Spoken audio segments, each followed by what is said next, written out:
President, with respect, I think it's disrespectful for you to come to the Oval Office and try to litigate this in front of the American media. Right now, you guys are going around and forcing conscripts to the front lines because you have manpower problems. So that's a key issue, and I'm going to get into that. He's talking about the conscripts. They do not have enough soldiers in Ukraine to fight the battle against Russia. So they are conscripting them by basically, I would say it's more like kidnapping. This is why Zelensky is an evil little shit. He's got no soldiers. So what do you do when you don't have the army? You're going to grab people off the streets. He's literally kidnapping people from the streets. Here we go. And there's, this is heartbreaking. This is they're showing like the mothers. You're stripping these kids. Some of them they're like teenagers. This poor mother's watching her son being kidnapped by the military. It's a totally different way to recruit your soldiers is by just kidnapping. You have to have them. So that's one of these clips. Here's another. Zelensky's hit squad forcibly recruiting reluctant Ukrainians into military service. Can't have an election because the little dictator refuses to allow one.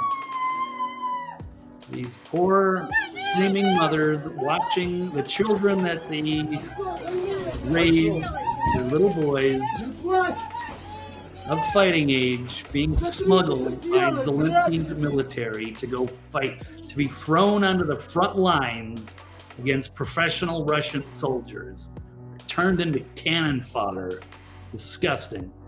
Here's another one. Zelensky conscripting boys as young as 15 or 16 off the streets.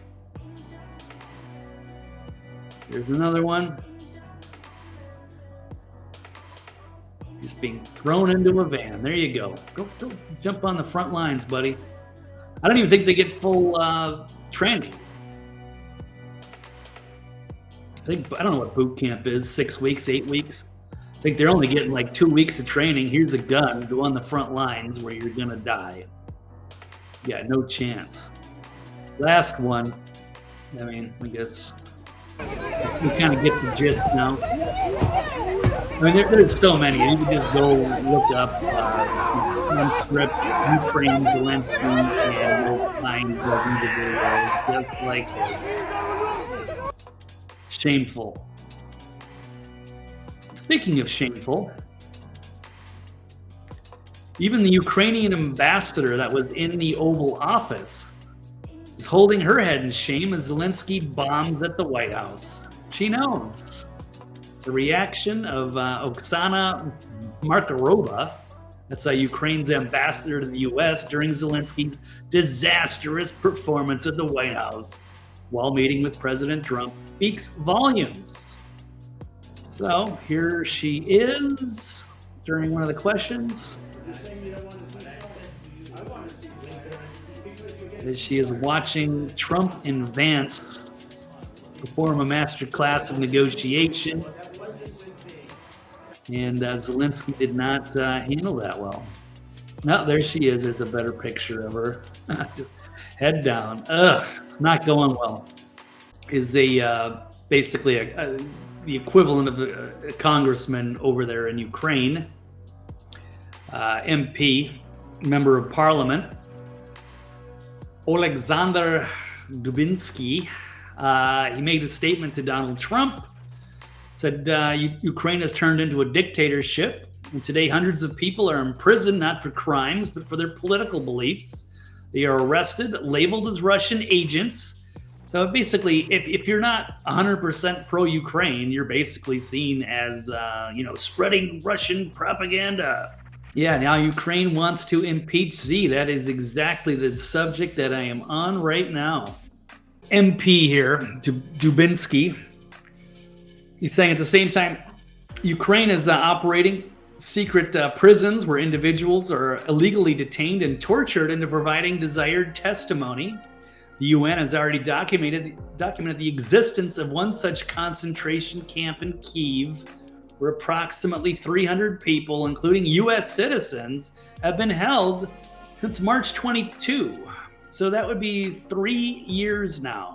Among the prisoners, of course, was American blogger Gonzalo Lira, who's a hero, who put himself behind enemy lines to bring the truth. He's a real journalist. Paid for it with his life. I think Victoria Nuland, had him holed up. They tortured him, and he died of pneumonia needlessly. He was one of their biggest critics, and they hated him. And he was arrested as he was trying to escape into Hungary. It's a sad story, but he is missed, and his name will live on.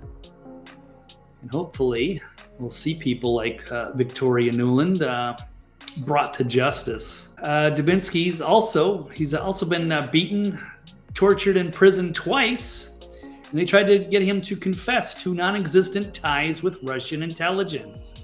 And the true purpose of these attempts is to extract false confessions and fabricate a lie about Russian trace in Donald Trump's campaign, and to justify the failure of Anthony Blinken, he's former Secretary of State, and his 51 intelligence officers letter operation, which was turned completely debunked, to perpetuate a narrative against Trump in 2024 and derail peace initiatives in Ukraine.